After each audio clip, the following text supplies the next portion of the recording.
pada malam hari ini. Saya mewakili segenap tim Aortamed ingin mengucapkan terima kasih kepada semua sejawat yang telah meluangkan waktu untuk belajar bersama kami pada malam hari ini. Saya izin mengingatkan kembali tata tertib dalam kelas pada malam hari ini ya. Yang pertama, selama kelas berlangsung, Zoom seluruh peserta wajib di-mute kecuali jika ada yang ingin ditanyakan. Yang kedua, jika ingin bertanya, peserta dapat mengajukan pertanyaan melalui chat atau open mic saat sesi Q&A dengan mengaktifkan raise hand terlebih dahulu. Oke, sepertinya ini Dokter Rama sudah bergabung bersama kita ya di Zoom. Halo dokter. Halo Ratu, gimana kabarnya? Alhamdulillah sehat dokter. Kalau dokter gimana? Sehat? Alhamdulillah sehat. Oke, sudah siap dok untuk belajar bersama pada malam hari ini? Insya Allah siap. Oke, boleh silahkan di-share screen dokter.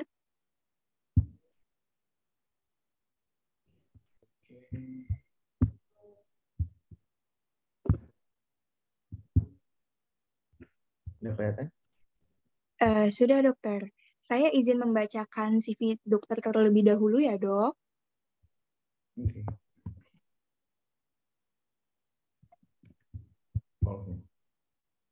Oke, pemateri kita pada malam hari ini adalah Dr. Widian Putra Ananta Wikrama, lahir di Curup 27 September 1998. Beliau menamatkan S1 Pendidikan Dokter di Universitas Gadjah Mada, masuk pada tahun 2014, dan melanjutkan pendidikan profesi dokter di Universitas Gadjah Mada, lulus pada tahun 2020. Kemudian, sekarang ini beliau sedang bersekolah manajemen rumah sakit di Universitas Gadjah Mada. Kemudian untuk riwayat pekerjaannya, beliau merupakan dokter umum di RSUD Alimuddin Umar, dokter umum di Rumah Sakit Urib Sumoharjo, dan dokter umum di RSUD Dr. Haji Bobazar. Untuk penghargaan yang pernah beliau raih ini banyak sekali ya teman-teman. Yang pertama ada juara 1 GP Competition Medan Cardiovascular Update 2021. Lalu yang kedua, lulusan terbaik, lulusan termuda, pelantikan dokter batch 1 FKUGM 2020. Lalu beliau juga peringkat 1 mahasiswa berprestasi FKUGM tahun 2016. Beliau juga pernah menjadi winner of IMSPQ 2015, pernah meraih gold medalist CMU IMC 2017, silver medalist IMO di bidang kardiorespirasi 2017, elected participant for elective program Department of Cardiovascular Medicine Oxford University, serta Duta Edukasi Jantung PP Perki pada tahun 2021. Wah, luar biasa sekali ya CV singkatnya Dr. Widian Putra Ananta Wikrama ini. Dokter, panggilan akrabnya Dokter Rama ya dok? Oke dokter, tanpa berlama-lama lagi, kepada Dokter Rama saya persilahkan. Ya, makasih banyak Ratu atas perkenalannya. Sebenarnya sekarang aktifnya di Bobazar kalau kerjanya. Oke, gak usah lama-lama kita di CV. Harusnya tadi singkat aja tapi ya udah dibacain semua. Terima kasih. Oke, jadi sekarang kita bakal bahas tentang EKG. Sebelum kita masuk ke materi, aku mau terima kasih buat Aortamed yang udah mengundang, sehingga aku di sini bisa sharing dan belajar bareng teman-teman pada malam hari ini. Dan juga terima kasih buat semua teman-teman yang udah datang dan merelakan malam minggunya diganggu untuk belajar bareng dibandingkan mungkin bisa bersenang-senang atau nonton Netflix dan melakukan hal-hal lain ya. Tapi memilih untuk belajar di malam minggu. Oke. Sebelum kita masuk ke EKG-nya, tentu kan EKG ini adalah bacaan tentang kelistrikan jantung. Jadi sebelumnya pasti kita harus belajar dulu tentang gimana sih sistem konduksi jantung. Di sini bakal di-review sedikit. Jadi normalnya kelistrikan jantung itu dimulai dari impuls di sinoatrial node yang ada di sini ya, di ujung, di kira-kira supero posterior dari atrium kanan, dan nanti dari sini akan dijalarkan ke atrium kanan dan atrium kiri lewat yang namanya vasikulus Bachmann. Terus dari SA node juga akan ditransmisikan ke AV node lewat yang namanya vasikulus internodal. Nah, AV node ini kayak rem lah. Jadi supaya ventricle ini tidak terlalu cepat saat SA node ini cepat, jadi ada remnya. Nah, remnya ini di AV node. Jadi kalau misalnya SA-nya cepat atau ada impuls dari atrium, misalnya atrial fibrilasi itu, gimana caranya ventricle ini nggak terlalu cepat sehingga mempertahankan volume pompanya adalah dengan adanya rem di AV node. Nah, dari AV node ini nanti akan ditransmisikan ke yang namanya bundle of His atau fasciculus His, yang nanti dia punya crus dextra dan crus sinistra, ada bundle branch yang kanan dan bundle branch yang kiri. Yang kiri nanti ada dua fasciculus, ada anterior sama posterior, sebelum nanti akhirnya dijalarkan ke Purkinje fibers yang berhubungan langsung dengan myokardium. Jadi gitu, kira-kira singkatnya kayak gini ya. Nah, ada di video yang di kanan bawah ini. Oke, lanjut aja. Untuk elektroda EKG, kita pasang di limb lead. Jangan lupa, bisa dipasang, kalau misalnya yang ditempel-tempel tuh biasanya di badan aja, atau di limbnya yang agak jauh di sini. Jangan lupa, tangan kanan, tangan kiri. Yang kanan kakinya ini netral, biasanya warna hitam, dan yang kiri ini hijau. Merah, kuning, hijau, hitam biasanya kita hafalin. Untuk lead prekordial, jadi beda ya. Kalau lead yang limb ini kita ngelihatnya dari potongan koronal, tapi untuk lead yang prekordial ini kita dalam potongan horizontal. Jadi potongan transversal, kita lihat jadi V1, V2, V3, V4, V5, V6 ini menggambarkan peredaran listrik atau distribusi listrik di planum yang transversal. Kalau V1, V2 di depan, 3, 4 ini agak ke arah apex, tapi apex ini di V5, V6. Sama nanti ada lead posterior dan lead kanan yang nanti aku boleh jelasin ketika di materi yang lain. Nanti dari R, L, dan F ini nanti akan, kan ini namanya lead unipolar. Nah, nanti kita bisa mengambil kesimpulan dari perbedaan keduanya yang namanya lead bipolar. Lead bipolar ada 3, ada lead 1 antara AVR dan AVL, lead 2 antara AVR dan AVF, dan lead 3 antara AVL dan AVF. Nah, ini kita di gambarannya ya. Jadi ini planum depan. Nah, jadi kalau limb lead itu dia di planum frontal. Kalau di horizontal itu yang V1 sampai V6. Jadi kita harus ngegambarin 3 dimensinya gimana sih kelistrikan jantung itu untuk mengerti EKG. Jangan lupa gimana kalibrasi dari EKG-nya itu penting. Yang standar itu tingginya itu 1 milivolt itu sama dengan 10 mm. Tahunya dari mana? Kalau misalnya tingginya si kotak kalibrasi ini adalah 10 kotak kecil atau 10 mm, artinya dia kalibrasi standar. Dan juga, nah kalau misalnya harusnya ya, nanti ada gambarnya di sini. Oke, nanti kita bahas. Jadi kita ngelihat kalibrasi, untuk kalibrasi kecepatannya itu yang standar adalah 25 mm per second. Di sini aku mau mengenalkan 7 langkah membaca EKG. Jadi kalau ada 7 hal yang kalian harus sistematis dalam melihatnya. Yang pertama adalah kalian harus cari iramanya. Yang kedua, kalian hitung rate-nya, terus lihat aksisnya, terus kalian lihat P-wave dan PR intervalnya. Setelah itu kalian lihat QRS kompleksnya, terus kalian lihat ada tidak tanda-tanda dari hipertrofi, ada tidak tanda-tanda dari iskemik, baru kalian simpulkan. Dan sebenarnya ada step yang ke-0. Nah, apa sih step yang ke-0? Jadi kalau kalian pertama kali melihat EKG, kalian harus melihat ini kira-kira bisa dibaca atau enggak. Apa tanda-tanda nggak bisa dibaca? Tanda-tanda nggak bisa dibaca adalah nanti kalian kalau lead-nya kebalik. Gimana cara tahunya lead kebalik? Nanti kalian lihat di AVR-nya. Kalau misalnya di AVR-nya itu R-nya dominan atau tinggi, itu kemungkinan kebalik. Kenapa? Karena harusnya AVR itu hampir selalu negatif kecuali pada pasien dextrokardi. Gitu gampangnya. Terus kalian lihat, ini pasiennya punya siapa, jangan sampai nanti ketukar, jadi harus ada identitasnya, sama kalian lihat kalibrasinya.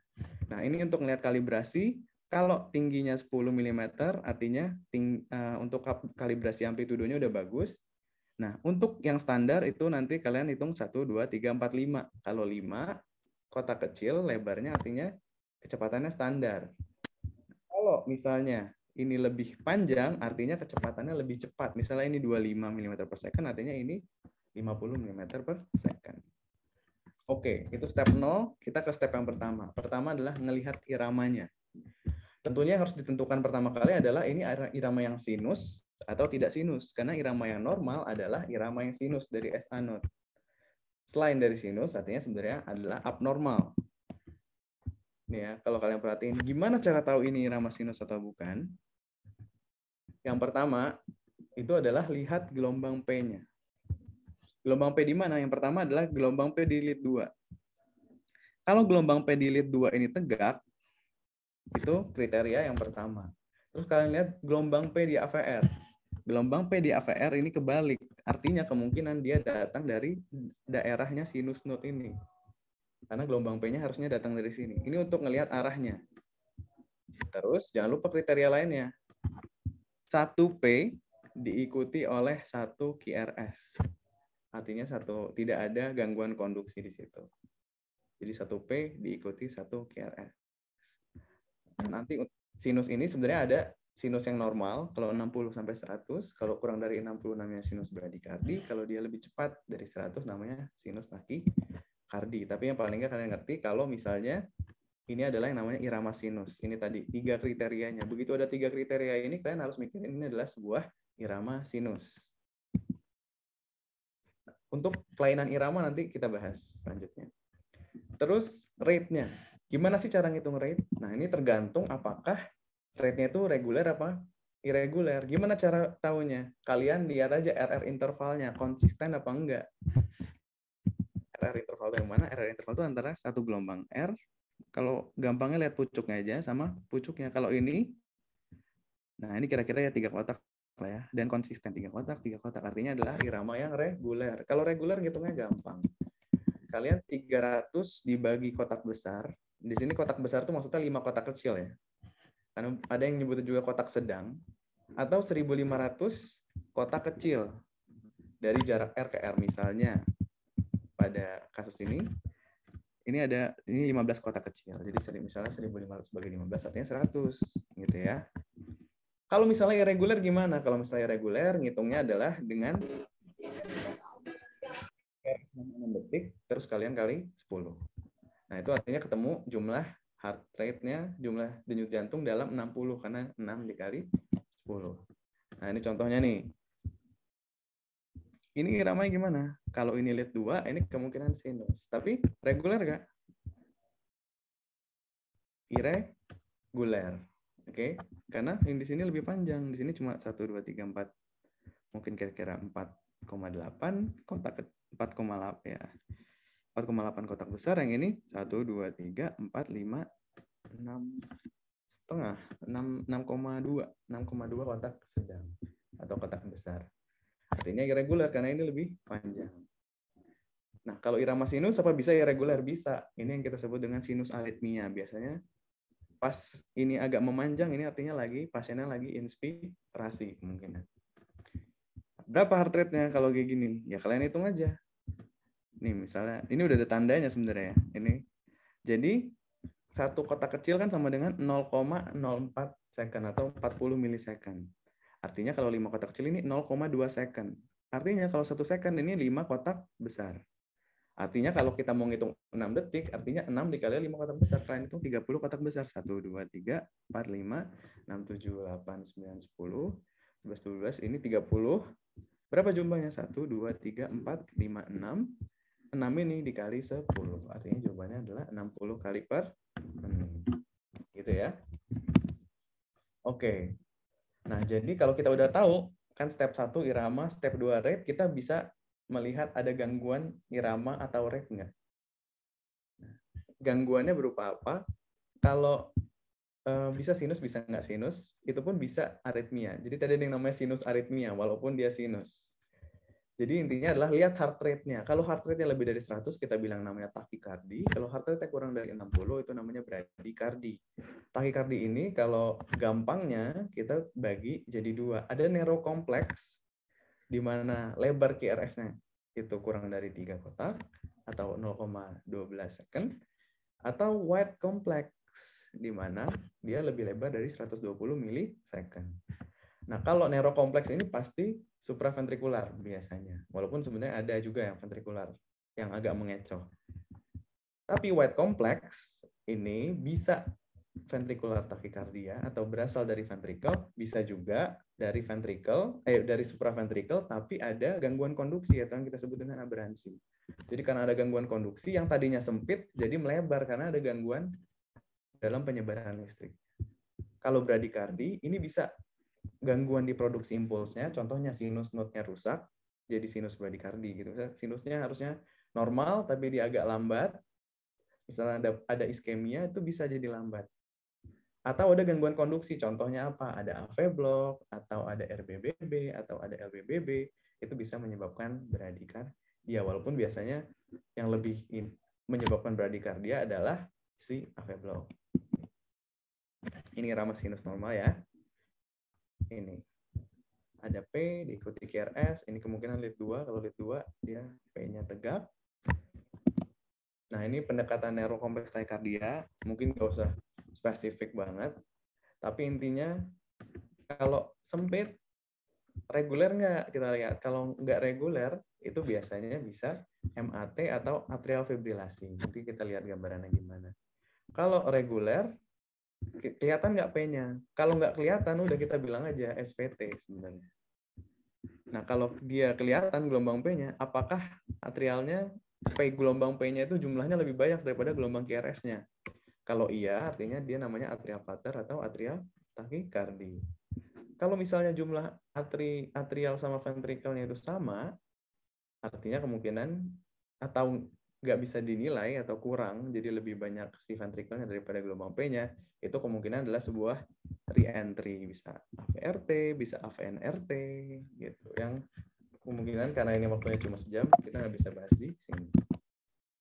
Untuk sinus tachycardia intinya apa? Intinya kalau kalian ketemu lead 2-nya P-nya tegak, AVR-nya P-nya kembali, terus satu gelombang, ini kelihatan ya, artinya harus kelihatan gelombang P, satu gelombang P diikuti satu gelombang QRS, itu kalian bisa bilang ini sinus tachycardia kalau dia rate-nya lebih dari 100 kali per menit. Kalau di sini kira-kira ya 2 lah ya. Artinya berapa? 300 bagi 2, 150. Untuk atrial tachycardia, nah ini ketika penyebabnya ada, dia bukan dari sinus, tapi untuk melihat atrial tachycardia kalian harus bisa melihat kompleks P-nya, dan P-nya itu harus bentuknya aneh, gitu ya, atau bentuknya, atau aksis P-nya itu kebalik. Jadi misalnya harusnya lead 2-nya tegak, tapi lead 2-nya kebalik. Nah, ini kemungkinan ada sesuatu, yaitu atrial tachycardia, karena dia muncul gelombang atrial tapi tidak dari tempat yang seharusnya dia sana. Karena harusnya gelombang P itu di lead 2, kalau dia sinus itu tegak gitu. Oke. Kalau atrial flutter ini ya, ini gambaran khasnya ya. Ada yang namanya sawtooth appearance. Nah, sawtooth appearance ini adalah di mana kalian lihat ada gelombang P multiple diikuti QRS dan dia reguler. Jadi konduksinya itu reguler. Kalau ini 1 2 3 gelombang P 1 1 2 3 1. Dia reguler. Oke, jadi kuncinya adalah dia harus reguler. Itu atrial flutter. Jadi gelombang P-nya itu multiple dan dia nggak ada garis isoelektrisnya. Jadi kalau kalian lihat di sini, ini habis gelombang P, ada gelombang P lagi, gelombang P lagi, gelombang QRS, gelombang P. Jadi kalian nggak bisa ngelihat PR segmen atau ST segmen yang berupa garis lurus. Nah, kalau atrial fibrilasi, nah ini yang sering juga ya, ini salah satu yang paling sering kalian akan temukan nanti sebagai dokter.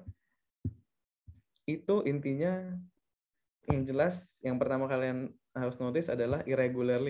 Jadi yang ini cuma, ya ini kira-kira 15, 16, 17 kok. Yang 17 kotak, yang ini bisa 29 kotak, yang ini bisa 22 kotak, yang ini bisa 18 kotak. Dan itu nggak makin panjang, atau makin pendek. Tapi ini irregular aja, jadi tiba-tiba banyak, tiba-tiba dikit, tiba-tiba banyak, tiba-tiba dikit. Dan yang jelas, kalian nggak menemukan gelombang P yang jelas. Jadi gelombang P-nya itu undulatory wave. Ya, bukan undulatory wave, namanya fibrillatory ya. Namanya fibrillatory wave kalau fibrillation. Itu yang kalau yang kompleks sempit. Kalau yang kompleks lebar, nanti kalian lihat. apakah ada lebih dari 3 kompleks yang lebar secara berurutan? Karena itu nanti menentukan ini PVC atau ada VT gitu ya. Rate-nya berapa? Kalau misalnya rate-nya lebih dari 100, baru kalian bisa lihat, kalian bisa bilang yang namanya VT. Apakah reguler atau irregular? Terus dibedakan juga dengan SVT dengan aberrance. Jadi ada VT, ada SVT dengan aberrance. Nah, kalau PVC, nah ini kalian bisa ngeliat jelas, ada kompleks yang sempit, ada kompleks yang lebar. Nah, kompleks yang lebar ini namanya premature ventricular complexes. Kenapa? Karena dia datang sebelum waktunya. Jadi harusnya kan P, QRS, T. Nah, harusnya kan nunggu dulu, baru di sini nanti ada P-nya lagi. Nah, dia muncul tiba-tiba datang gitu ya. Jadi ada trik yang lebar ini namanya PVC. Nah, PVC ini nanti ada bigemini, trigemini, quadrigemini. Oke, nah ini bigemini, yang ini trigemini. Jadi bigemini itu kembar, satu. Trigemini dalam 3 ada 1. Sementara kalau yang ini adalah couple. Jadi dia munculnya 2-2. Jadi kalau ada sepasang ini namanya couple. Kalau misalnya ada 3, itu namanya ranviti. Jadi kalau udah ada 3 kompleks berurutan lebar gini, rate-nya lebih dari 100, kalian udah bisa bilang itu ventricular tachycardia atau ranviti atau sustain. Oke. Nah, kalau gelombangnya ini multiple ya, jadi emang dia konsisten, jadi lebar-lebar terus, kalian harus lihat lagi rate-nya. Karena normalnya kalau dia gelombang ventrikular, rate-nya itu 20 sampai 40. Jadi kalau rate-nya di atas 50 tapi masih di bawah 100, kalian bilang namanya accelerated idioventricular rhythm atau AIVR. Di sini rate-nya berapa tuh? 1, 2, 3, 4, ya 5. 3 sebagai 5 ya 60 lah ya. 60 masih lebih dari 50. Artinya kita bilang dia AIVR. Kalau monomorphic ventricular tachycardia itu gelombangnya lebar, berasal dari ventricle, dan yang jelas ini harus lebih dari 100 kali per menit. Selain itu, juga bentuknya atau aksisnya itu juga harus sama. Kalau kalian lihat ini searah ya. Naik ke atas, ke atas, ke atas, ke atas, ke atas, ke atas. Ke atas, ke atas, ke atas. Ke bawah, ke bawah, ke bawah, ke bawah, ke bawah. Nah, itu namanya monomorfik karena mereka satu asal. Jadi fokusnya ini pasti cuma satu. Gitu. Makanya bentuknya sama. Nah, ini untuk membedain VT sama SVT dengan aberrance, kalian bisa pakai yang namanya Brugada algorithm. Tapi kemungkinan nggak bakal dijelasin di sini karena kompleks. Nah, tadi kalau fokusnya ada satu. Nah, kalau fokusnya ada banyak, itu bikin si impuls dari ventricle ini aksisnya beda-beda. Ada yang naik-naik ke atas, ada yang turun-turun ke bawah, ada yang ke kanan, ada yang ke kiri. Nah, ini membuat bentuk yang berbeda-beda. Nah, kalau polymorphic VT, ya, terus kalian lihat ada pemanjangan apa namanya?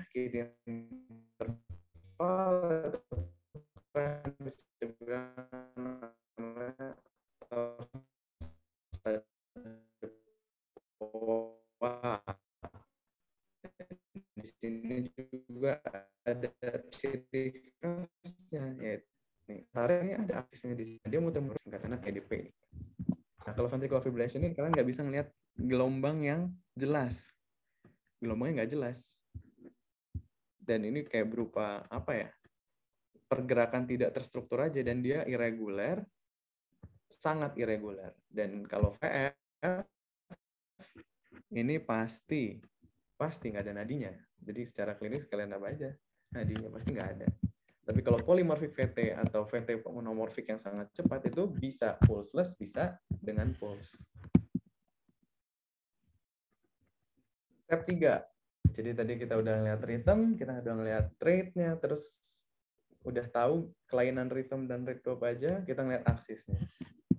Aksis ini penting karena nanti untuk ngeliat keadaan chamber di dalamnya, gitu ya.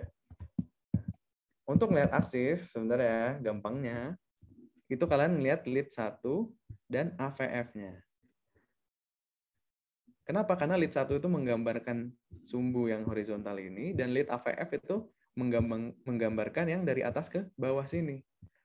Nah, jadi kalau misalnya dia lead 1-nya positif, artinya kita bisa ngambil titiknya di sini. Kalau lead AVF-nya negatif, artinya dia di atas sini. Nah, kita bisa kita bisa lihat, oh mungkin dia left axis deviation. Kalau lead satunya positif, lead AVF positif, itu pasti aksisnya normal, karena dia masih masuk range dari minus 30 ke plus 90. Jadi gampang kalian lihat aja lead 1, lead AVF, kalau dua-duanya positif, itu artinya aksisnya normal. Selain itu, kemungkinan aksisnya bergeser. Gitu. Kalau lead satunya positif, lead AVF-nya negatif ke kiri, kalau yang negatif itu lead 1, yang AVF-nya positif itu ke kanan, atau kalau dua-duanya negatif, namanya northwest axis atau extreme right axis deviation. Ya, kira-kira yang tadi aku jelasin. Nah, habis kita ngeliat aksisnya, kita ngeliat P-wave dan PR intervalnya. Nah, ini penting karena P-wave ini ini ngegambarin kondisi atrium dan PR interval ini ngegambarin konduksi di AV node, gitu kira-kira. Gelombang P ini harusnya lebarnya kurang dari 2,5 kotak sebenarnya. Tingginya juga kurang dari 2,5 kotak. Itu idealnya. Dan ini buat ngelihat atrium karena dia menandakan kontraksi atrium. Oke. Jadi gelombang P ini menandakan kontraksi atrium. PR interval ini konduksi AV node. QRS ini kontraksi ventricle. Terus nanti di tengah-tengah gelombang T ini ada repolarisasi ventricle. Gitu. Kalau misalnya, kalian lihat gelombang P, itu sebenarnya ada dua komponen. Ada komponen awal, itu dari atrium kanan, ada komponen akhir dari atrium kiri. Nah, jadi kalau kalian ngelihat gelombang P, nanti itu kalau misalnya ada pembesaran dari atrium kanan, sini ya kira-kira.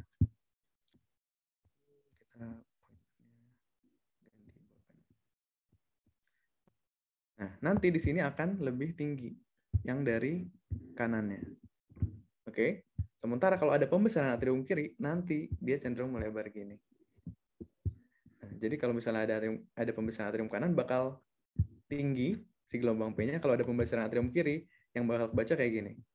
Nah, dia akan melebar dan berbentuk seperti huruf M. Yang tinggi ini kan kelihatan ya tingginya.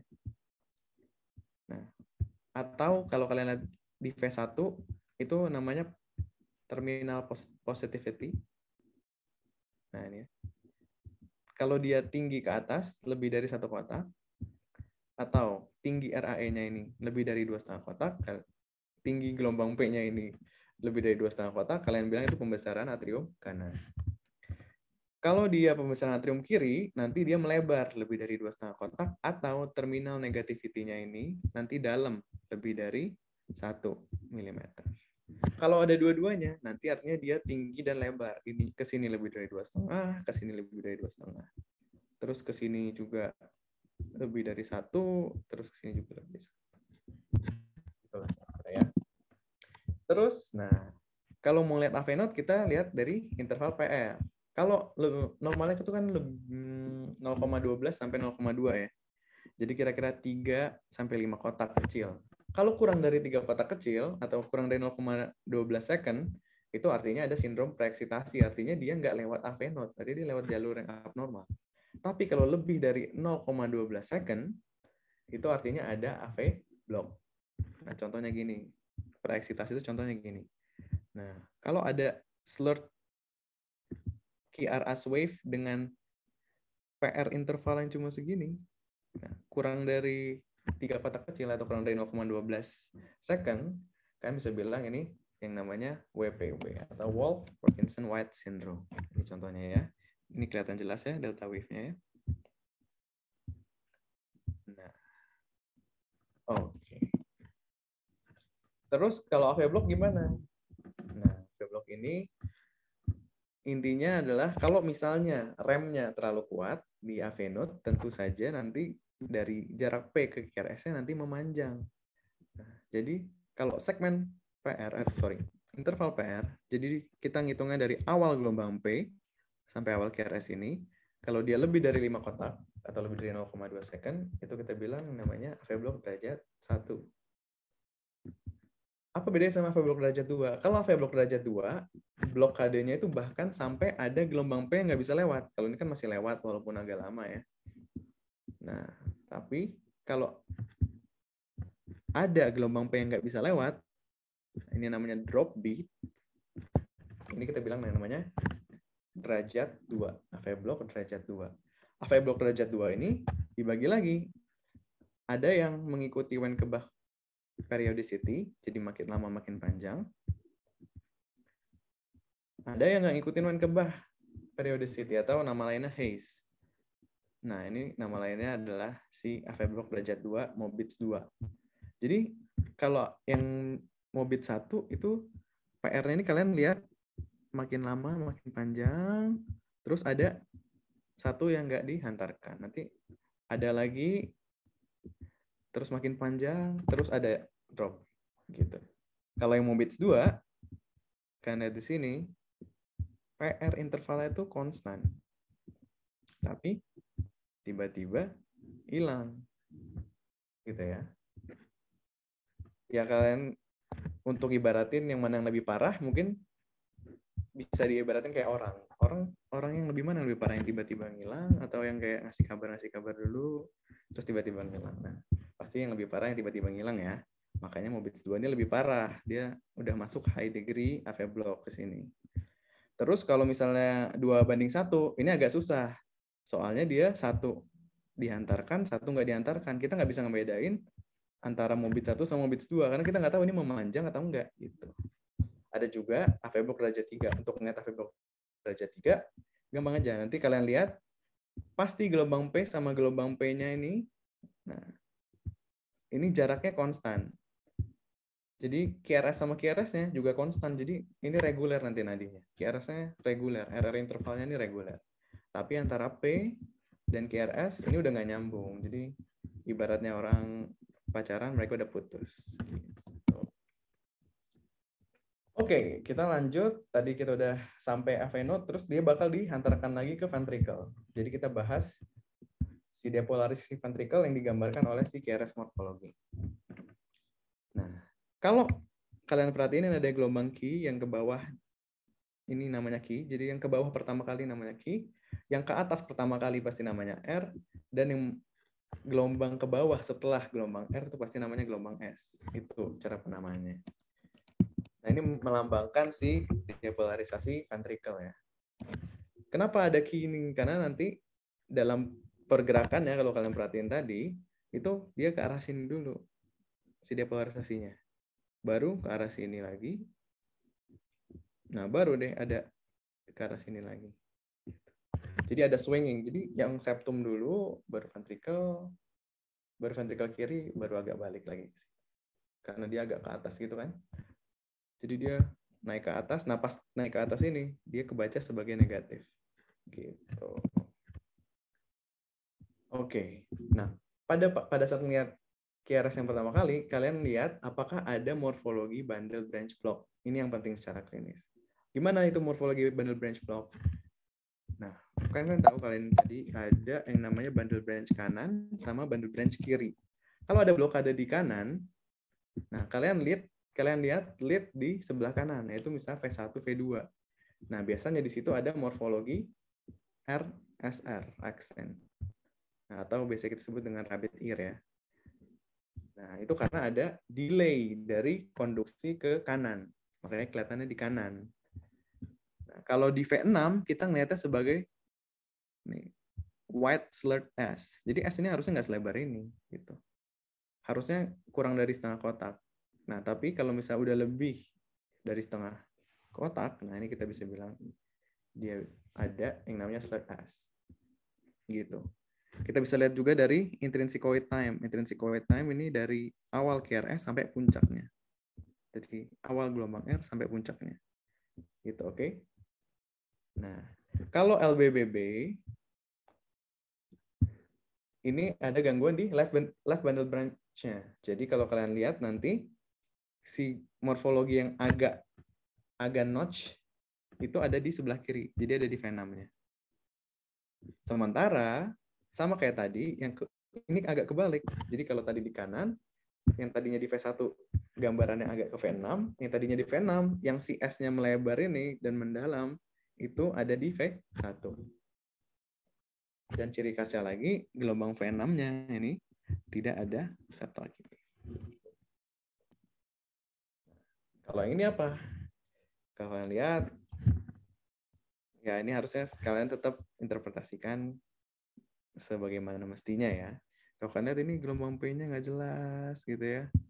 Ini kok, ini juga rate-nya nggak jelas, ini kok irregular. Ya, artinya ini AV iramanya. Nah, terus kalian lihat lagi, lah ini kok gambarnya kayak gini. Apa yang gue maksud? Nah, di sini kalian lihat gelombang S-nya dalam dan lebar, slurred S. Terus kalian lihat apa? Di sini QRS-nya lebar dan ada notch. Nah, karena ini gambarannya jelas LBBB, terus kalian lihat lebar dari QRS-nya itu udah lebih dari 3 kotak, ini namanya complete LBBB. Kalau misalnya dia gambarannya doang, jadi cuma kelihatan morfologinya tapi si durasinya itu masih kurang dari 3 kotak atau kurang dari 120 milisecond, kalian bilang namanya incomplete LBBB. Nah, kalau yang ini jelas, ini di lead kanan V1, V2, V3, ini kalian bisa lihat R, S, R. Oke. Ada gambaran rabbit ear. Nah, kalau di sini mungkin nggak terlalu jelas ya. Ini ya kira-kira udah 1 kotak lah ya. Si dalam S-nya ini lebar S-nya ini udah 1 kotak lah. Gitu. Tapi ini lebarnya kira-kira 1, 2, 3. Agak lebih dikit. Jadi kita bisa bilang dia complete RBBB gitu. Jadi morfologi kalian pikirin aja bundle branch block atau bukan, terus baru step 6 kalian cari fitur-fitur hypertrophy. Fitur hypertrophy tadi untuk pembesaran atrium, tadi aku udah jelasin, sekarang kita masuk ke pembesaran ventricle. Nah, kalau kita mau lihat pembesaran ventricle kanan, ini gampang. Harusnya secara normal di V1 V2 itu antara R sama S harusnya dalam S. Karena apa? Karena S-nya di lead kanan ini menggambarkan hantaran ke ventricle kiri. Jadi di dalam. Gitu. Terus kalau misalnya ada hipertrofi ventricle kanan, nah ini dilambangkan dengan gelombang yang ini kan melambangkan hantaran ventricle kanan. Ini lebih dominan. Jadi nanti R dibanding S-nya lebih dominan R. Di R per S rasionya bakal lebih dari 1 di V1. Atau tinggi gelombang R di V1 yang melambangkan hantaran ke ventricle kanan itu lebih dari 7 mm. Sementara kalau kalian lihat di V5, V6, ya kalian lihat ya kebalikannya.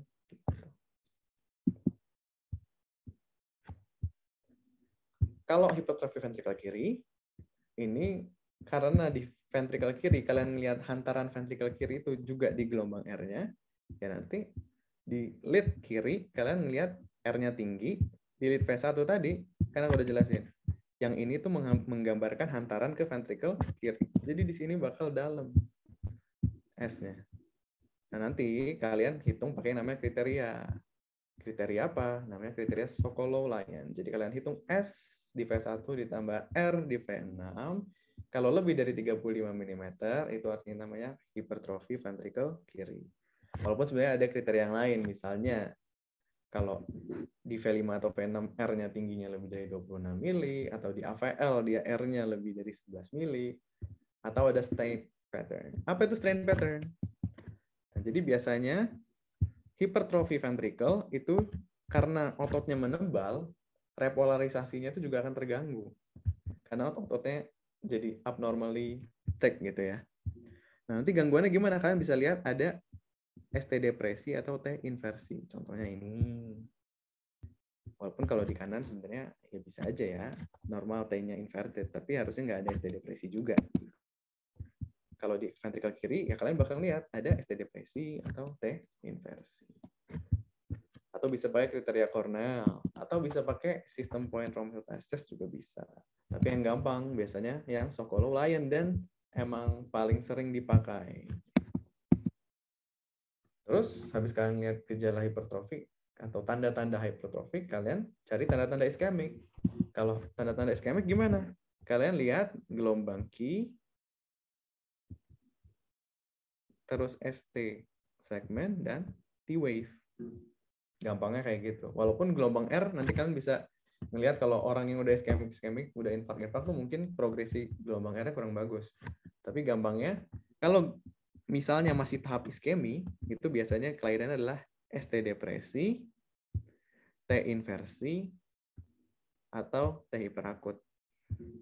Kalau udah ada infark, nanti tergantung. Kalau infarknya itu udah sampai satu lapisan, semua lapisan dari subendokardial sampai ke epikardial, itu namanya nanti keluar sebagai STEMI. Jadi ST elevasinya kelihatan.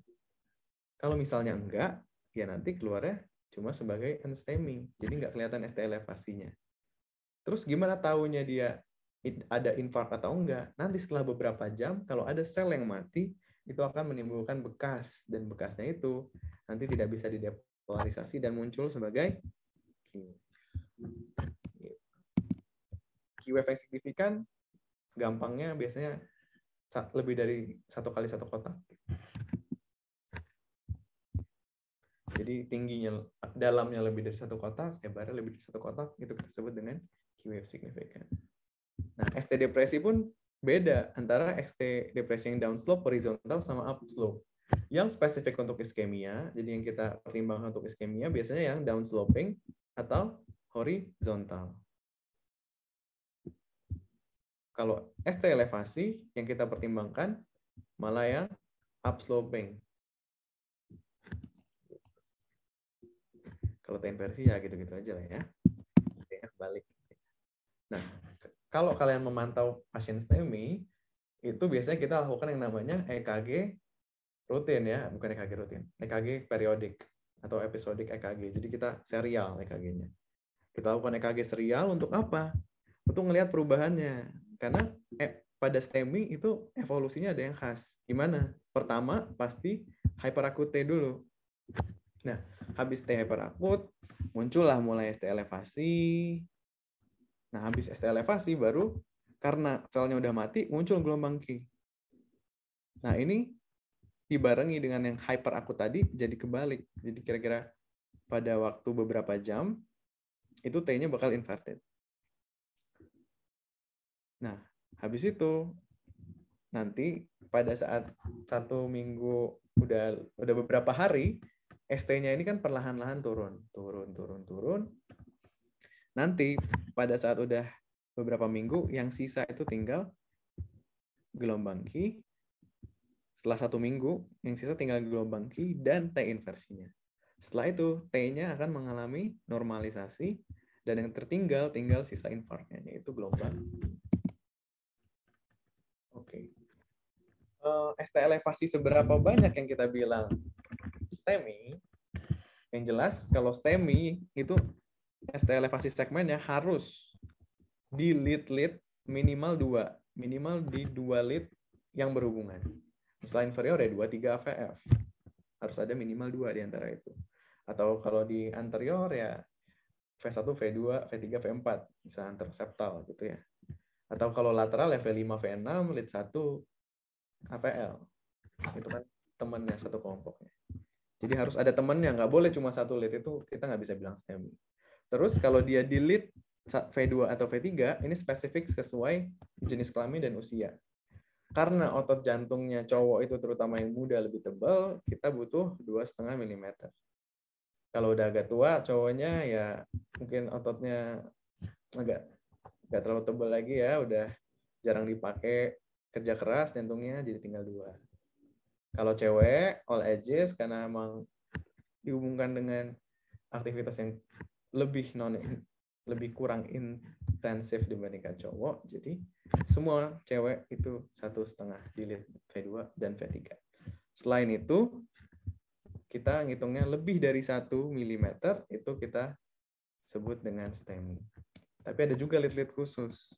Nah, jangan lupa, nanti kita bisa periksa juga yang namanya lead posterior dan lead kanan. Untuk lead posterior itu cukup setengah kotak. Untuk lead kanan juga cukup setengah kotak kecuali laki-laki kurang dari 30 tahun. Gitu. Apakah STEMI itu cuma bisa ditegakkan jika ada ST elevasi? Jawabannya tidak. STEMI itu kriterianya ada dua. Ada ST elevasi atau yang kedua ada yang namanya new onset LBBB. Nah, masalahnya adalah kalau ada LBBB ini, kadang-kadang ini mengaburkan diagnosis STEMI kita. Karena pada LBBB memang harusnya ada kelainan ST segmen gitu.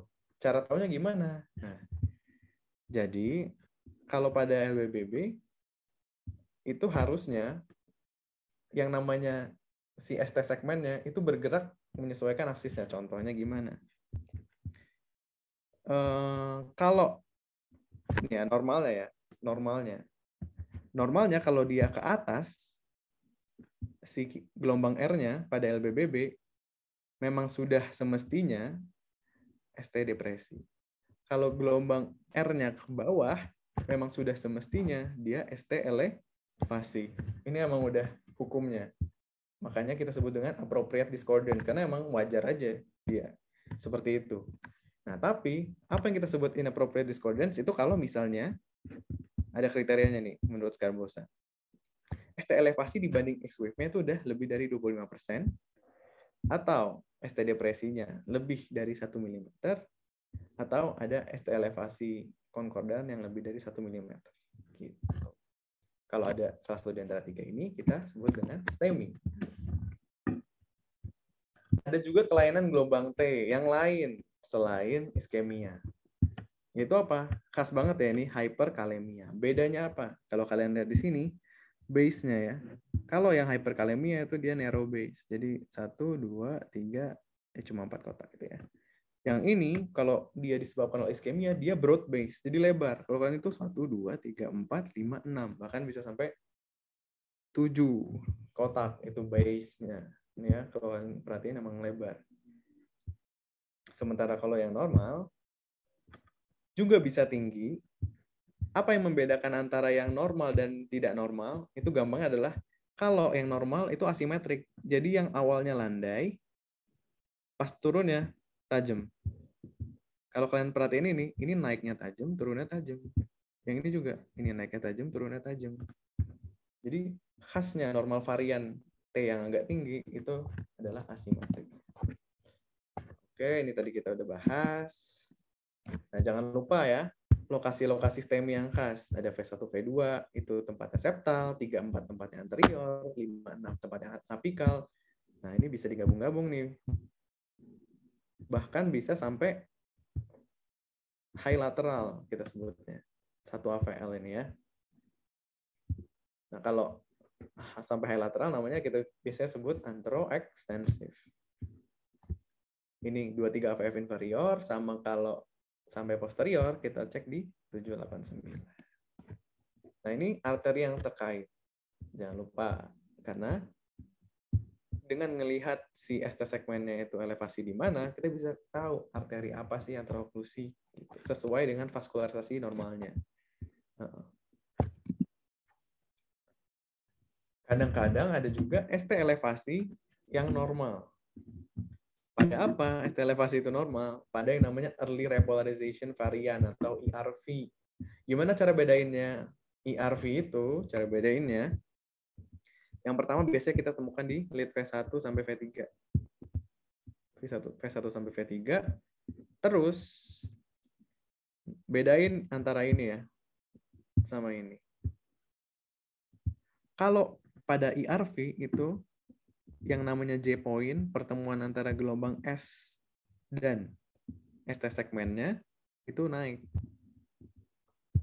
Sementara ini karena dia nggak terlalu jelas, karena dia bentuknya konkav kayak gini, jadi kita nggak bisa bilang J point-nya naik. Nah, itu khasnya STEMI. Kalau early repol, dia upsloping, ini namanya smiley sign. Biasanya kalau kalian baca trivia itu smiley sign. Karena kayak orang senyum nih dikasih mata. Terus J point-nya naik dan biasanya ditemukan di lead V1 sampai V3.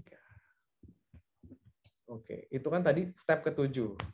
Nah, sebenarnya ada step ekstra di belakangnya. Kalian bisa ngelihat kelainan-kelainan yang aneh. Contohnya apa?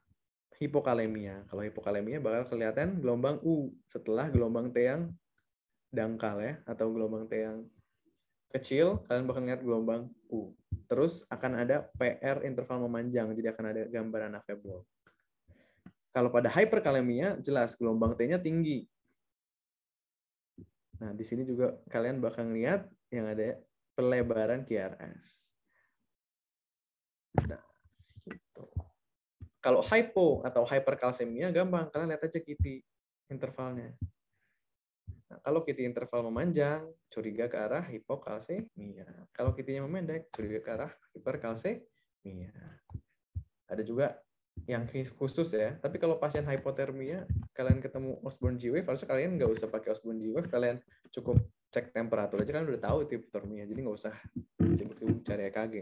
Tapi memang pada pasien hipotermia berat tuh memang harus diperiksa EKG-nya. Oke, terus setelah kalian udah melakukan 7 step plus ini, kalian lakukan kesimpulan. Kesimpulannya apa? Kalau kalian laporin, sebenarnya mungkin lengkapnya ini ya, kalian laporin satu-satu, tapi ya nanti akhirnya yang gampang ya kalian laporin misalnya ke DPJP gitu ya. Yang penting adalah iramanya. Apa irama yang kalian temuin tadi? AFib kah, sinus takikardika, atau VT kah? Dan kelainan ditemukan, misalnya sinus takikardi dengan STEMI inferior misalnya. Tentunya dalam menegakkan STEMI nanti harus dicampur sama klinisnya juga ya, nggak bisa dengan EKG aja. Atau misalnya apa lagi? Atrial fibrilasi dengan LBBB gitu. Atau atrial fibrilasi dengan STEMI gitu. Jadi tetap harus iramanya dicantumkan di depan kesimpulan kalian. Gitu. Nah, tadi 7 langkah ini sebenarnya dari yang diajarkan oleh mentor-mentor saya juga. Jadi kebetulan tim dari Satu Hari Satu EKG dan saya salah satu kontributornya itu nanti bakal bikin buku tentang EKG. Nanti kalian bisa tunggu aja. Semoga sekarang lagi proses editing, semoga bisa segera gitu. Oke. Terima kasih atas kesempatannya. Sekarang kasih lagi kesempatannya ini ke waktu dan tempat, aku kasih ke Ratu Nirmala. Oke, terima kasih Dokter Rama atas pemaparan materinya yang lengkap, jelas, mudah dipahami. Semoga itu bisa menjadi sesuatu yang bermanfaat untuk kita semua ya Dokter. Tadi juga kita tunggu untuk buku EKG-nya, semoga segera terbit ya Dok. Oke, sekarang kita akan masuk ke sesi latihan soal teman-teman. Namun sebelum itu kita kasih waktu istirahat dulu sebentar untuk Dokter Rama minum dulu sebentar sambil kita menikmati tayangan dari kami.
Oke teman-teman, izin memperkenalkan kami dari Aortamed. Jadi Aortamed adalah bimbingan belajar yang merupakan rumah untuk mahasiswa kedokteran, di mana kita punya banyak sekali kelas nih teman-teman.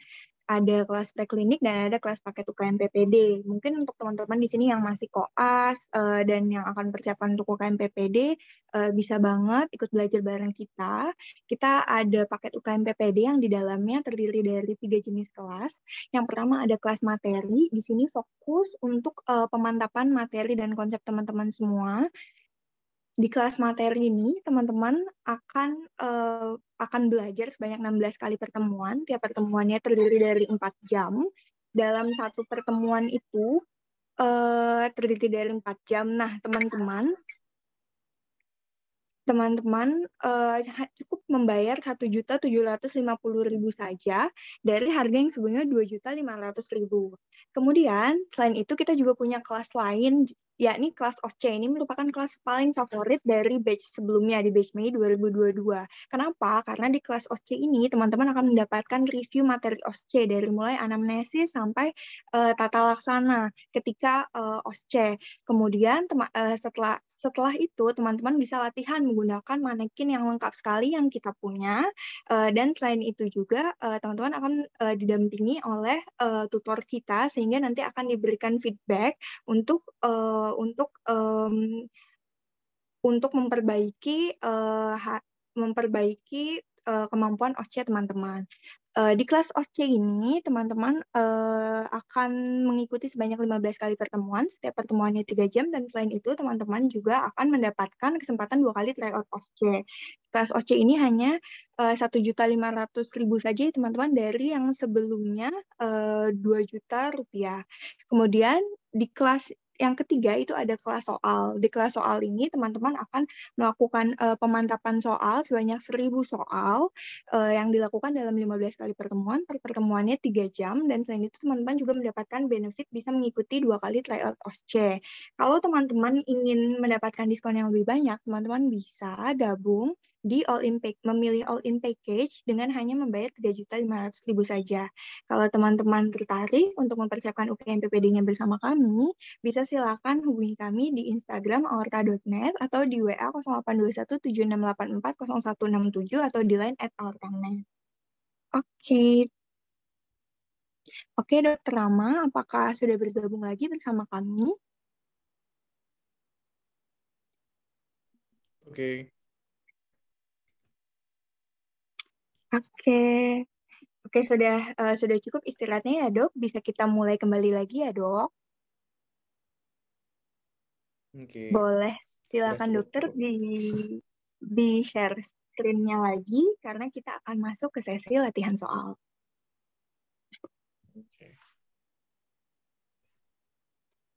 Oke, latihan soal. Ini bakal ada polling yang gitu atau enggak?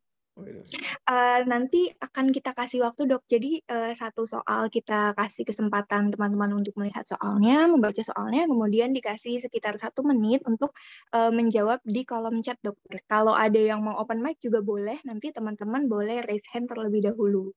Oke. Oke, gitu ya mekanismenya, teman-teman ya. Oke, ini kalian bisa baca dulu. Oke, teman-teman, ini udah ada soal pertama ya.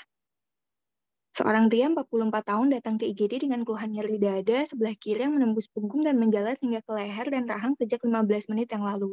Keluhan tidak baik dengan istirahat, keluhan yang sama tapi lebih ringan dirasakan 1 bulan yang lalu. Dari pemeriksaan fisik didapatkan hasil troponin naik, dari pemeriksaan EKG didapatkan hasil sebagai berikut. Berikut fotonya, silahkan teman-teman di sini yang sudah bisa menjawab, dijawab di kolom chat.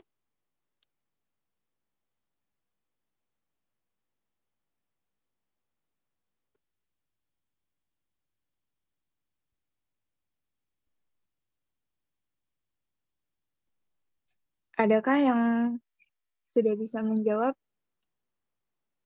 dari pemaparan materi yang sudah kita simak bersama-sama tadi? Wah, udah lumayan nih.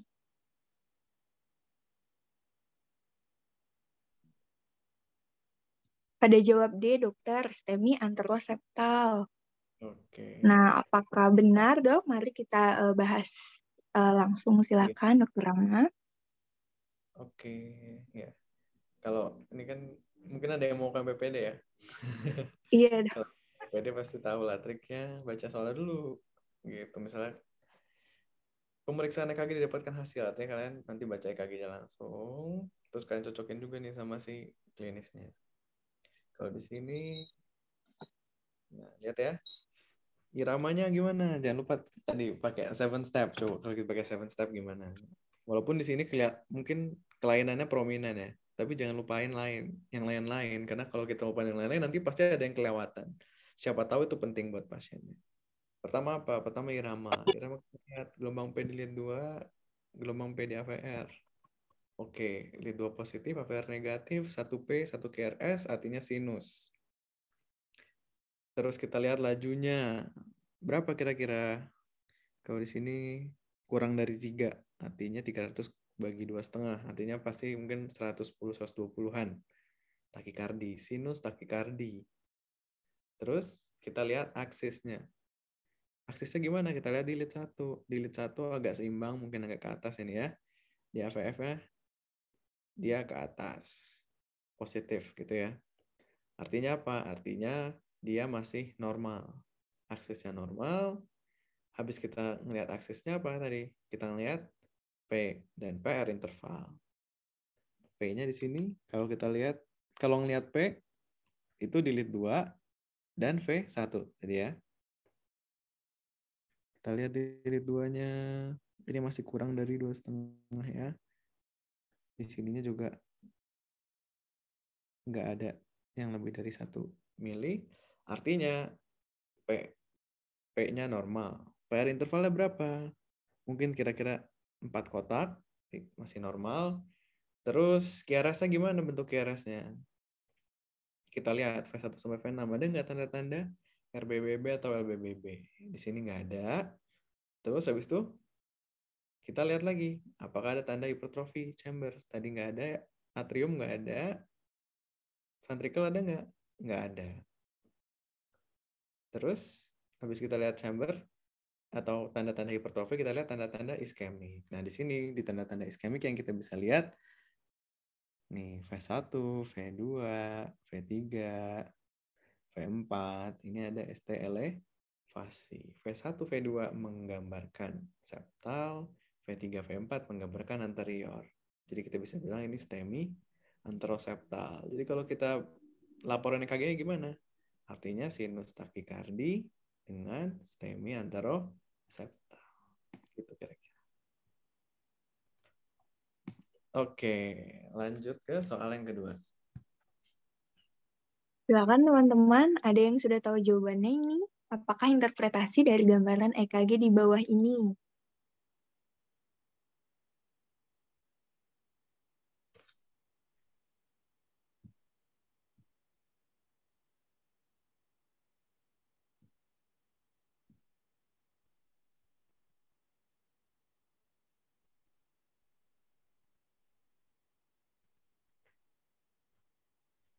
Wah, pada jawab C nih, dokter.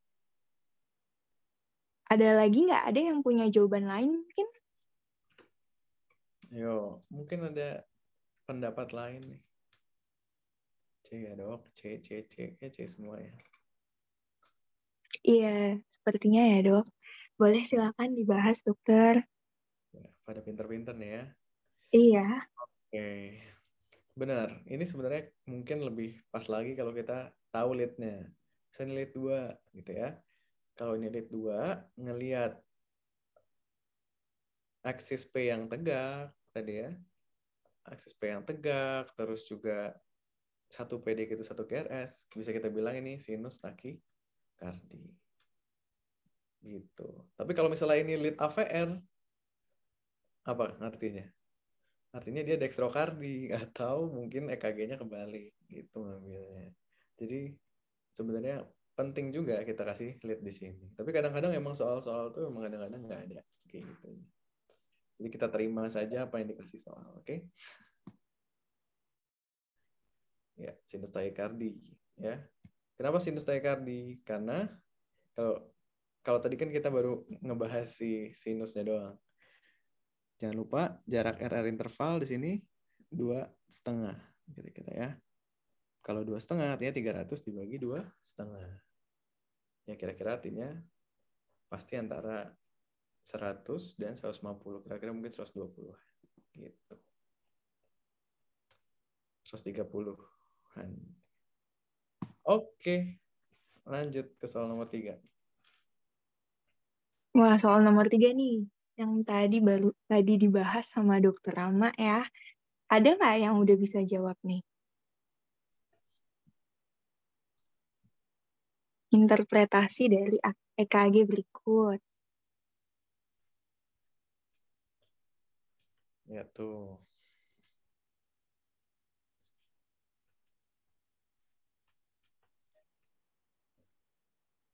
Halo teman-teman, adakah yang sudah bisa menjawab?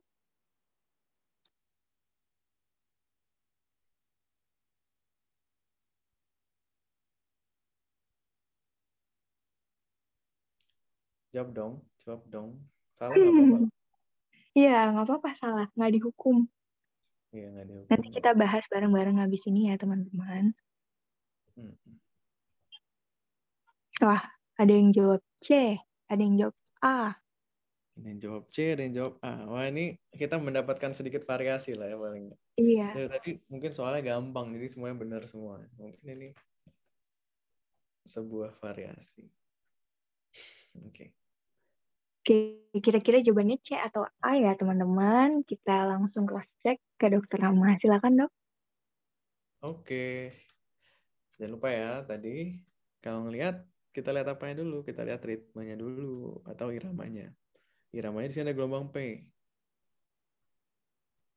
Gelombang P-nya gimana? Aksesnya mungkin ini kalau misalnya ini lead 2 ya, kita asumsikan aja ini lead 2. Karena biasanya yang diambil panjang itu lead 2. Oke, aksesnya positif. Apakah ada P yang tidak diikuti QRS? Ada, jadi kita nggak bisa bilang ini sinus ya. Artinya ada suatu kelainan, mungkin kelainan konduksi. Untuk kelainan konduksi, biasanya kita mungkin arahnya langsung, kalau misalnya ada P yang tidak dihantarkan kayak gini, kita mikirnya AV block. Ya. AV block yang derajat gimana? Nah, ini tergantung. Kita lihat lagi. PR-nya gimana di sini? Di sini PR-nya kira-kira 4 kotak kecil lah. 4 kotak kecil. Oke, terus progresinya gimana? Makin panjang nggak? Nggak. Terus, apakah antar P dan P itu konstan? Apakah antar R dan R itu konstan? Kita lihat juga. Kalau di sini, antara P dan P itu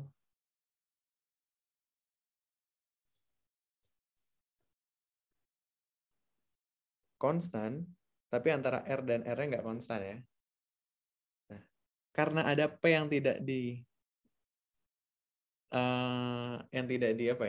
tidak dihantarkan sampai ke ventricle, terus juga kita ngelihat ada di sini tidak ada pemanjangan dari PR interval sebelum adanya drop beat, maka kita bisa bilang ini AV block derajat 2 mau beats 2. Gitu. Oke. Kalau AV block derajat 3 gimana? Tadi kan ada yang jawab A ya. Iya Nah, betul kalau dok. AV block derajat 3 itu kan ibaratnya adalah antara atrium dan ventricle itu udah terputus. Artinya harusnya walaupun nggak ada si hantaran dari atrium, harusnya tetap ada QRS-nya di sini. Gitu. Kenapa? Karena antara atrium dan ventricle itu udah terputus. Dan biasanya pada yang derajat 3, karena asalnya itu bukan dari atrium, dia cenderung lebih lebar.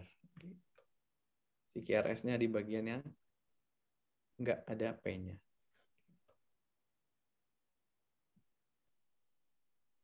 Oke. Ini ya. Nah, jangan lupa kalau kita mau ngitung rate-nya di sini, karena dia nggak reguler antara error intervalnya, kita hitung dengan cara yang irregular tadi. Kita hitung 6 detik. Dia ini 1, 2, 3, 4, 5, 6, 7, 8, 9, 10, 11, 12, 13, 14, 15. 18, 19, 20, 21, 22, 23, 24, 25, 26, 27, 28. Di sini nggak nyampe ya 30 ya. Di sini nggak nyampe 30. Artinya bisa kita hitung, tetap bisa. Artinya kita ambil aja. Ini kan artinya sama dengan 0,2 detik. Artinya 5 kan sama dengan 1 detik. Aduh, sorry. Kita ambil aja 5 detik, terus kita kali 12. 1 detik, 2 detik, 3 detik, 4 detik, 5 detik. Berapa jumlahnya? 1, 2, 3, 4, 5 kali 12. 5 kali 12 berapa? 60. Gitu kira-kira. Jadi rate-nya 60. Oke, lanjut. Soal nomor 4. Nah, soal nomor 4, pada pemeriksaan EKG didapatkan hasil berikut. Apakah interpretasi EKG-nya? Silakan teman-teman.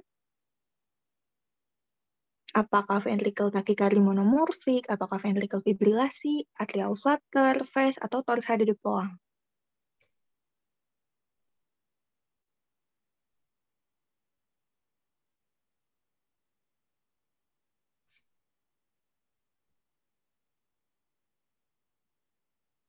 Wah, pada jawab E,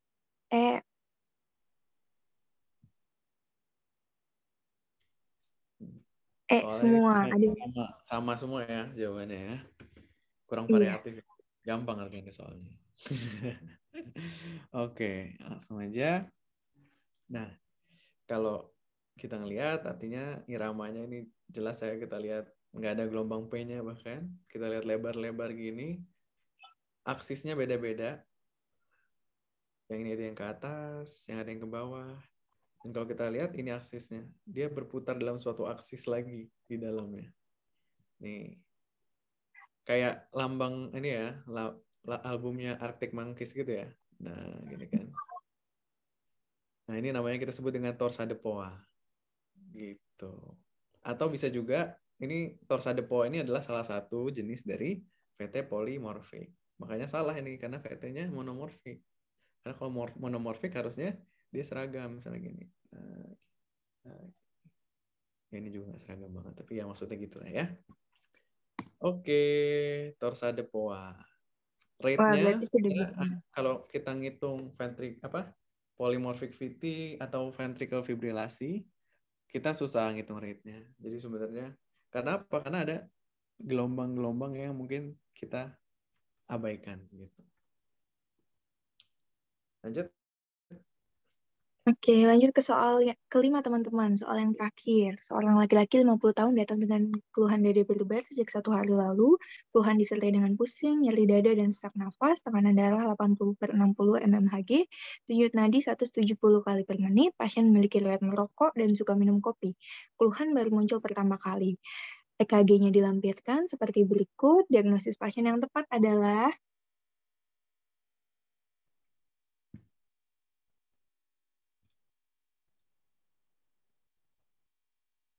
pada jawab B. Ada yang punya pendapat lain, teman-teman?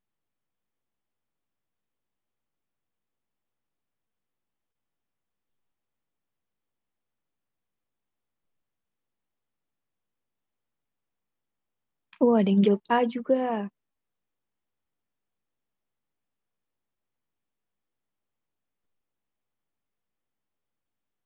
Ada lagi yang punya pendapat lain? Udah ada yang pilih B, ada yang pilih A. Yo.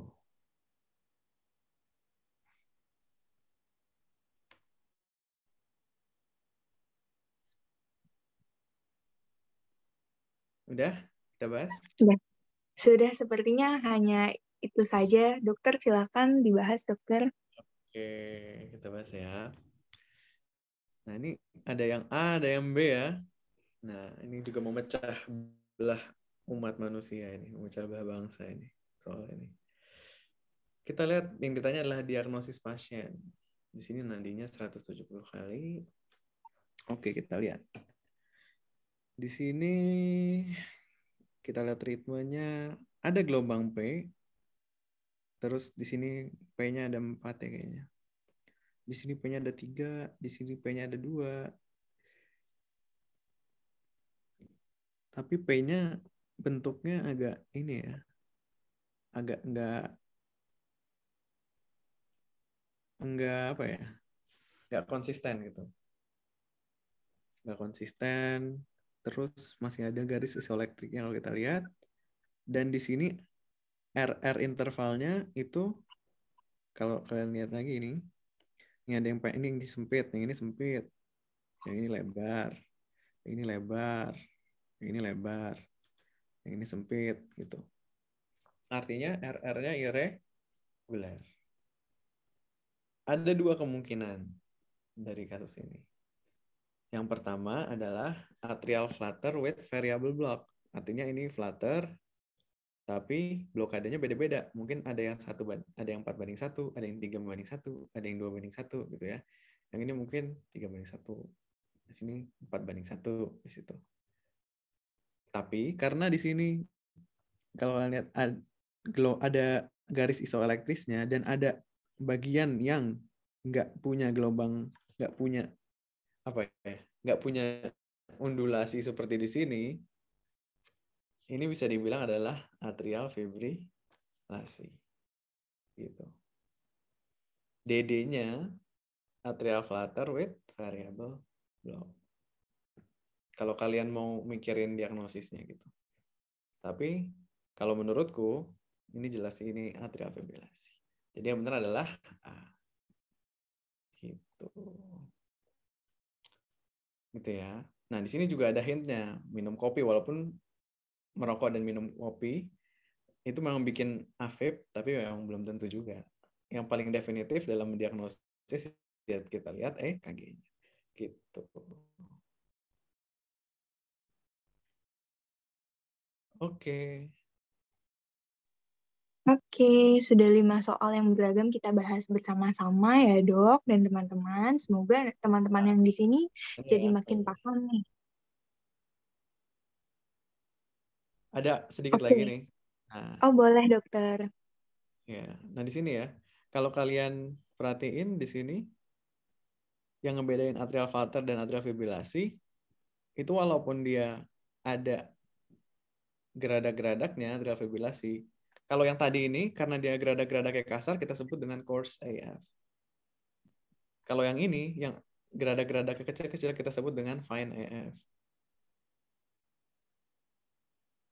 Khasnya, nah dia itu nggak punya yang namanya garis isoelektrik karena habis QRS dia langsung gelombang P, gelombang P, gelombang P. Dan biasanya si blokadenya itu konstan. Jadi misalnya 3P 1 QRS, 3P 1 QRS, 3P 1 QRS. Makanya si RR intervalnya itu cenderung reguler. Sementara si atrial fibrilasi ini walaupun dia gelombangnya kelihatan agak gini-gini terus gini-gini atau gini-gini terus gini, dia tuh masih ada garis isoelektrisnya. Dia meninggalkan garis isoelektris dan juga blokadenya itu nggak konstan karena emang dia berasal dari gelombangnya tidak beraturan. Makanya jarak RR pasti irregular. Beda lagi sama supraventricular tachycardia yang dia sifatnya reguler dan kita nggak bisa ngelihat gelombang P-nya. Gitu. Diagnosis SVT ini kita sebut kalau kita nggak bisa ngelihat gelombang P-nya karena dia terlalu dekat jaraknya. Kalau udah kelihatan gelombang P-nya, kita bisa lebih spesifik lagi. Misalnya kalau aksisnya itu sesuai dengan sinus, artinya dia gelombang P-nya tegak di lead 2, kebalik di AVR, kita bilang ya sinus takikardi, jangan supraventricular takikardi. Kalau dia kelihatan gelombang P-nya, tapi emang agak aksisnya kebalik-kebalik gitu, artinya dia atrial takikardi. Gitu. Udah. Nah, kalau pada atrial fibrilasi ini ya penyebabnya mungkin. Dan yang penting dari atrial fibrilasi ini adalah kalau atrialnya terjadi fibrilasi, itu artinya sebenarnya mereka itu nggak kontraksi sama sekali karena dia cuma bergetar aja. Jadi cuma gini-gini aja karena nggak sinkron antara satu serabut otot dan serabut otot lainnya. Akhirnya apa? Akhirnya ya terjadi stasis darah di situ dan akhirnya ada risiko trombosis yang bisa nantinya lepas dan karena dia langsung masuk ke aorta bisa terjadi emboli, bisa nanti jadi stroke embolik, bisa nanti jadi acute limb ischemia gitu. Ini risk factor-nya ya. Paling sering sih atrial fibrilasi ini disebabkan oleh degeneratif sih. Kalau sekarang mungkin degeneratif, tapi zaman dulu itu karena penyakit jantung katup. Nanti tata laksananya, ini mungkin ada sedikit tata laksananya. Itu nanti kalian lihat dulu pasiennya stabil atau enggak. Kalau nggak stabil, tentu saja ikut algoritma CLS. Pasien tachycardia tidak stabil, ya di kardioversi. Kalau stabil, ya baru nanti kalian lihat apakah dia AF-nya ini baru atau udah lama. Kalau misalnya dia AF-nya baru kurang dari 48 jam, ya kalian bisa kasih obat anti aritmia. Kalau enggak, ya kalian paling bisa kontrol rate-nya doang. Sambil kalian kasih antikoagulasi dulu. Karena kalau misalnya kalian langsung ubah iramanya jadi sinus, nanti kalau misalnya ada trombosis di dalam si atriumnya itu, begitu kalian ubah jadi sinus, nanti atriumnya kontraksi, trombosnya langsung lepas, langsung nanti jadi emboli, jadi stroke, jadi ALI, dan lain-lain. Gitu. Kayaknya ini ya akhir dari slide-nya. Insya Allah udah selesai pemaparan materinya. Oke, terima kasih banyak Dokter Rama atas pembahasannya. Tadi sudah sangat lengkap dan jelas sekali. Selanjutnya kita masuk ke sesi Q&A ya teman-teman. Nah, jadi dokter waktu kemarin, waktu kita registrasi, itu sudah kita buka apabila ada teman-teman yang ingin mengajukan pertanyaan, dan ini sudah ada 3 pertanyaan terpilih, dokter. Nah, 3 pertanyaan terpilih. Yang pertama ini dari Nurmayeni asal Universitas Lampung. Nurmayeni menanyakan bagaimana cara membedakan VT polimorfik dan VF, dokter. Lalu, itu pertanyaan yang pertama. Lalu, untuk mengetahui LVH, itu umumnya perhitungannya yang mana yang digunakan ya, dok? Itu, dokter. Boleh silakan dijawab, dokter. Oke, makasih banyak. Siapa Nurmaina atas pertanyaan? Nurmayeni, dok. Iya. Tadi kita bisa lihat lagi ya si irama-irama. Nah, kalau VT polimorfik itu kalian bisa lihat kalau gelombangnya itu konsisten, walaupun bentuknya berbeda-beda, tapi tingginya dia tuh membentuk gelombang. Jadi biasanya mungkin kalau cuma kecil-kecil gini, ya kecil-kecil, terus aksisnya nggak jelas, terus bahkan ini ada yang bisa disebut gelombang, ada yang nggak bisa disebut gelombang gitu. Itu kita sebut dengan fibrilasi. Memang ini pernah jadi pertanyaan juga, dan ada penelitiannya, dan memang untuk membedakan polimorfik VT sama VF, itu yang kita lihat adalah si keseragaman gelombangnya. Kalau gelombangnya sangat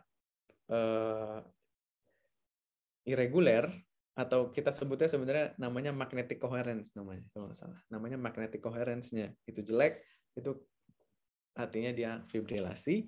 Kalau dia bagus, artinya tinggi gelombangnya itu cenderung stabil, aksisnya juga walaupun berubah-ubah itu cenderung stabil. Itu kita sebut dengan polymorphic VT. Gitu. Dan juga kalau secara klinis kalian bisa juga ngebedainnya. Kalau polymorphic VT bisa ada nadinya gitu. Kalau VF itu nggak mungkin ada nadinya gitu. Jadi kalau ada nadinya pasti polymorphic VT, tapi kalau nggak ada nadinya bisa polymorphic VT atau VF. Kalau misalnya kalian bingung banget. Tapi kalau misalnya kalian bisa ngebedain, ini kan masih membentuk gelombang yang jelas. Coherent, itu polymorphicity. Kalau incoherent, magnetic incoherence, kita lihat sebagai ventricular fibrilasi. Gitu. Terus untuk kriteria LVH yang digunakan, kita biasanya pakai Sokolov Lion. Itu yang biasanya digunakan karena yang paling gampang juga. Walaupun sebenarnya akurasinya paling bagus adalah si Romhild S-test. Itu ada sensitivitas spesifisitas karena ini hasil dari penelitian. Tapi nanti kalian agak susah juga kalau mau ngelihat EKG, terus kalian harus lihat skornya kayak gini. Kayak hitung 3 tambah 1 tambah 3 tambah berapa. Gitu kan agak ribet ya.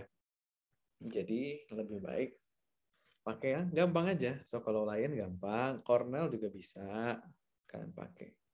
Gitu. Itu paling Ratu untuk jawabannya yang nomor 1. Oke, terima, terima kasih Dokter Rama atas penjelasannya. Mungkin sudah cukup jelas ya. Oh, di sini ada masih ada Nurmayani di dalam Zoom-nya. Apakah sudah cukup jelas? Jelas dok, terima kasih banyak dokter. Oke. Iya. Oke, kita lanjut ke pertanyaan nomor 2 ya, Dokter Rama. Ini ada dari Zahrotul Fuadia dari Universitas Malahayati bertanya, Dok, kalau pasien dengan sesak, itu kan biasanya pas di EKG hasilnya selalu sulit dinilai karena dadanya bergerak dengan cepat. Lalu bagaimana menilai hasil EKG-nya ya, Dok? Apakah disarankan untuk di EKG setelah sesaknya teratasi atau bagaimana? Terima kasih, Dokter. Iya. Untuk EKG dengan pasien sesak gitu ya. Sebenarnya mungkin pergerakan ada, tapi biasanya nggak terlalu signifikan sih. Malah kalau untuk pembacaan harusnya masih bisa dibaca kecuali ada pergerakan tangan, pergerakan otot gitu ya. Selain otot nafas, jadi otot skelet biasanya. Pergerakan otot skelet kayak misalnya dia gini, atau dia menggerakkan lengannya itu kan pakai otot dada, jadi nanti kebaca sebagai gelombang yang besar banget gitu. Kecuali ada itu sebenarnya ya nggak apa-apa, kita masih bisa baca dan jangan menunggu sesaknya karena kadang-kadang sesaknya itu bisa diatasi setelah kita tahu EKG-nya. Misalnya nih pasien STEMI, anggaplah STEMI anterior itu biasanya kadang-kadang kalau STEMI anterior luas terutama ya, itu pasti ejection fraction-nya bakal turun. Jadi nanti karena ejection fraction-nya turun, bakal darahnya itu terakumulasi, stasis, dan akhirnya kongesti ke paru. Nah, itu kan bakal bikin sesak. Kalau kita nggak bisa menegakin STEMI-nya, ya itu malah lebih mematikan. Dan pada pasien dengan STEMI, itu EKG-nya bahkan harus kurang dari 10 menit. Jadi kalau kita nunggu sesak yang kurang, malah bisa berbahaya. Kalau menurutku sih, ambil aja sebaik mungkin. Baca sesuai yang bisa kita baca. Sarannya ya kalau bisa ditenangkan dulu, mungkin nafasnya dibantu pakai oksigen, bisa juga kan, itu kan nggak mengganggu. Dan juga jangan sampai ada pergerakan ekstremitas, itu yang penting. Dan logam, menyentuh logam, jam jangan lupa tuh. Jam dilepas, apa kalung ya, karena logam itu ada interferensi elektromagnetik buat EKG-nya juga. Gitu sih paling. Oke, terima kasih dokter atas penjelasannya. Sudah sangat lengkap. Oke, selanjutnya ada pertanyaan ketiga dari Google Form kemarin, Dok. Ini dari Fadila Azahra Yumalis dari Universitas Gadjah Mada. Bertanya, bagaimana cara membaca cepat EKG dalam kondisi darurat, dokter? Terima kasih banyak Fadila atas pertanyaannya. Nah, di sini EKG membaca cepat dalam kondisi darurat. Sebenarnya pembaca EKG ya sistematikanya harusnya sama. Kayak tadi aku bilang, kecuali pada kasus henti jantung ya. Henti jantung, henti nafas. Jadi cardiorespiratory arrest itu memang kita bacanya cuma sekilas doang. Bahkan kalau bisa dalam beberapa detik kita harus sudah tahu iramanya apa. Tapi kalau iramanya cardiorespiratory arrest itu cuma ada beberapa. Gambarnya di sini ya. Kayak gini, namanya asistol. Kalau asistol kalian cek lead-nya nempel apa enggak ya, itu penting juga. Terus ini, yang lebar-lebar gini namanya VT. Tadi di slide juga ada. Jadi kalau nggak ada nadi, kalian nggak ada nadi, terus keluar gambar kayak gini, namanya pulseless VT. Terus ada yang nggak jelas tadi. Ini namanya VF. Dan ada juga yang keluar gambaran elektriknya, bisa jadi normal, ada gelombang R-nya. Tapi nggak ada nadinya. Ini namanya PEA, atau Pulseless Electrical Activity. Udah. Kalau dalam keadaan darurat banget, kalian paling nggak bisa dalam beberapa detik itu cuma melihat 4 ini aja. Selain 4 ini, kalian tetap kalau bisa menerjemahkannya dalam sistematika yang benar. gitu ya. Karena membaca EKG juga dengan cara 7 tadi kan kita membaca juga nggak sampai berpuluh-puluh menit kan, cuma berapa menit gitu. Tapi yang harus ditegakkan dalam beberapa detik itu adalah pada kasus cardiorespiratory arrest, dan ini EKG-nya. Kalau misalnya PEA atau asistol nanti tidak boleh disetrum, kalau VTVF nanti kalian setrum, kalian defibrilasi. Kalau PEA asistol nanti kalian coba pakai epinefrin. Gitu. Itu yang darurat banget. Tapi selainnya sama kok, Fadila, untuk membaca EKG-nya sistematikanya sama. Gitu. Oke, terima kasih dokter. Kebetulan Fadila Azhar Malis juga masih ada di dalam Zoom. Apakah sudah cukup jelas, Fadila?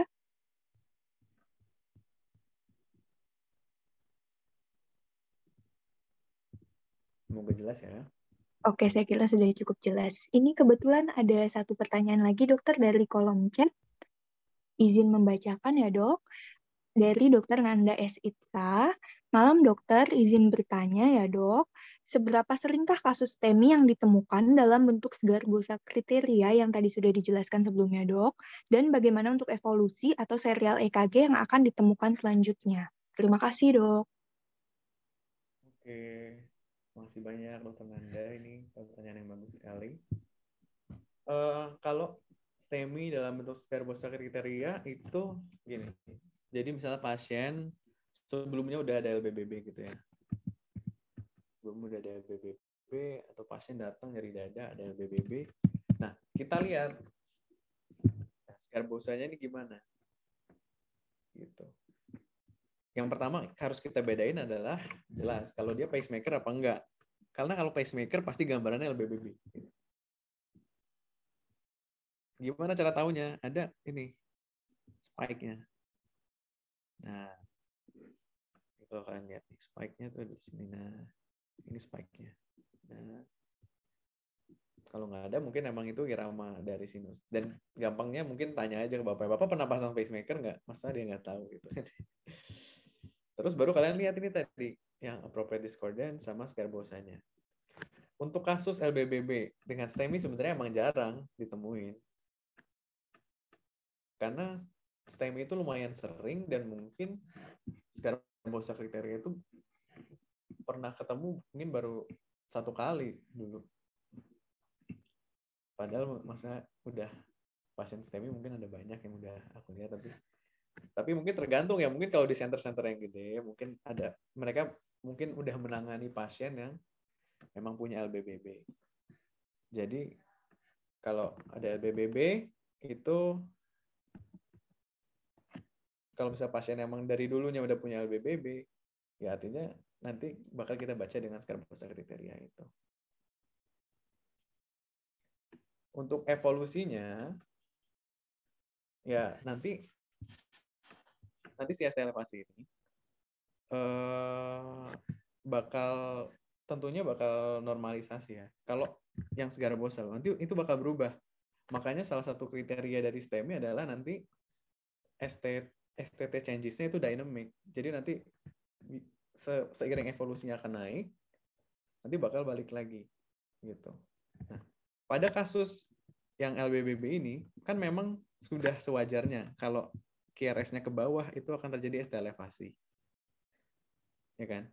Kalau misalnya dia perubahannya adalah berupa peningkatan yang konkordan, itu pasti ada keanehan karena harusnya normalnya dia diskordan antara, jadi kalau QRS-nya ke bawah, ST-nya ke atas. Kalau QRS-nya ke atas, ST-nya ke bawah. Jadi begitu dia QRS-nya ke atas, ST-nya ke atas, itu udah keanehan. Dan tentunya nanti ini dalam perkembangannya bisa naik, bisa turun. Tapi nanti akhirnya kalau udah healing, yang jelas bakal muncul gelombang Q dan nanti yang tadinya konkordan ini bakal kembali ke normal, yaitu adalah appropriate discordan. Jadi ST-nya yang tadinya elevasi bakal depresi. Dan pada yang QRS-nya kebalik gini, memang awalnya pasti ada ST depresi yang konkordan pada awal STEMI-nya. Tapi nanti bakal balik lagi ke discordan tadi. Discordan karena normalnya dia harusnya ada ST elevasi sedikit. Gitu. Itulah kira-kira nanti perkembangannya. Oke, terima kasih banyak dokter. Apakah sudah cukup penjelasannya dokter Nandes Itza? Oke, sudah. Oke, makasih banyak pertanyaan. Oke, alhamdulillah semua pertanyaannya sudah terjawab ya. Di sesi Q&A ini, saya mau mengucapkan terima kasih sebanyak-banyaknya kepada Dokter Rama sudah menjawab pertanyaan dengan sangat baik, sangat jelas, dan sangat lengkap. Sebelumnya teman-teman yang masih ada di dalam Zoom meeting ini boleh dibuka dulu ya kameranya, boleh dinyalakan biar kita sama-sama foto bersama. Silakan teman-teman. Dibuka dulu kameranya. Siapa tahu ini ada yang familiar nih wajahnya dengan Dokter Rama.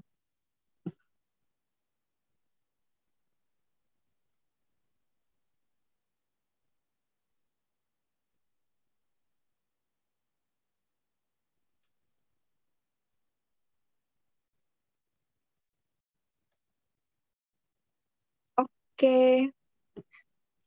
Wah, sisanya tinggal segini ya. Nggak apa-apa, kita screenshot aja ya teman-teman ya. Siap-siap, 1, 2. Oh, masih ada yang mau. Ditunggu teman-teman. Ayo, dibuka kameranya, dinyalakan. Oke, kita mulai. 1, 2, 3. Sekali lagi teman-teman. 1, 2, 3. Oke. Oke.